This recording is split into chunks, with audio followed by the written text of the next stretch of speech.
Hello friends, welcome to Bliss Cinemas. இன்னைக்கு நம்ம தமிழ் டப்பிங்ல ரிலீஸ் ஆயிருக்க யூ கான்ட் ரன் ஃபார் எவர் படம் எப்படி இருக்குன்னு பார்க்க போறோம். வாங்க வீடியோக்குள்ள போகலாம். இந்த படம் பாத்தீங்கன்னா 2024 வருஷம் ரிலீஸ் ஆயிருக்க ஒரு த்ரில்லர் ஜானர் படம். இதுல ரன் டைம் 1 hour 42 minutes இருக்கு. இந்த படத்தை மைக்கேல் சுமேச்சர் டைரக்ஷன் பண்ணிருக்காங்க. இதுல ஜே.கே. சிமன்ஸ், பெர்னாண்டா, ஆலன் லீட் மற்றும் பலர் நடிச்சிருக்காங்க. இப்ப இந்த படம் எப்படி இருக்கு பார்க்கலாமா வேணாமா, யாரெல்லாம் பார்க்கலாம் அப்படின்றது இந்த வீடியோல தெளிவா பார்க்கலாம். ஒரு டீனேஜ் பொண்ணு பாத்தீங்கன்னா அவங்க சின்ன வயசுல ஏதோ ஒரு விஷயம் அவங்களுக்கு நடந்திருக்கு. அதனால அவங்க யார்கிட்டயுமே பெருசா பேசாம ரொம்ப சைலண்டா ஒரு மாதிரி நர்வஸாவே இருப்பாங்க. எப்பயுமே அவங்கள எப்படியா சரி பண்ணணும் அப்படின்ட்டு அவங்கள கூப்பிட்டு ஒரு லாங் டிரைவ் போறாங்க. போற வழியில பாத்தீங்கன்னா ஒரு சீரியல் கில்லர் இவங்களை சேஸ் பண்ண ஆரம்பிக்கிறான். கூட வந்தவரையும் கொன்னுட்டு இந்த பொண்ணை துரத்த ஆரம்பிக்கிறான். அந்த பொண்ணு ஃபாரஸ்ட் நடுவுல ஓடிக்கிட்டே இருக்கு. அங்க இருந்துகிட்டு யார்கிட்டயே ஹெல்ப் கேக்குறாங்க. அதெல்லாம் தாண்டி இவங்க தப்பிச்சாங்களா இல்லையா, கடைசியில் என்னதான் ஆச்சு அப்படின்றது தான் இந்த படத்தோட முழு கதையே. இப்ப இந்த படத்தோட பாசிட்டிவ் பத்தி பார்க்கலாம். பாசிட்டிவ் தமிழ் டப்பிங் ரொம்ப நீட்டா லிப்சிங் கூட பண்ணி கொடுத்திருக்காங்க. ஸ்டோரி பிளாட் பொறுத்தளவு பாத்தீங்கன்னா இது ஒரு இன்ட்ரெஸ்டிங்கான ஸ்டோரி பிளாட்னே சொல்லலாம். ஆனா அதை இங்க எவ்வளவு தூரம் எங்கேஜிங்கா கொடுத்திருக்காங்க அப்படின்றது மிகப்பெரிய கேள்விக்குறிதான். பெர்ஃபார்மன்ஸ் பார்க்கும்போது படத்தில் நடிச்சிருக்க எல்லாருமே ஒரு நீட்டான பெர்ஃபார்மன்ஸே கொடுத்திருக்காங்க.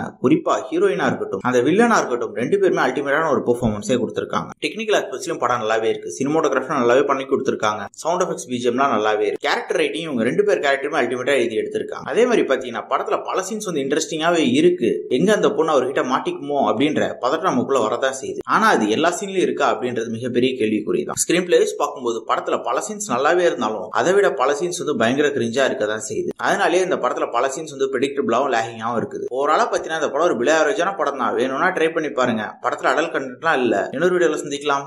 தேங்க்யூ.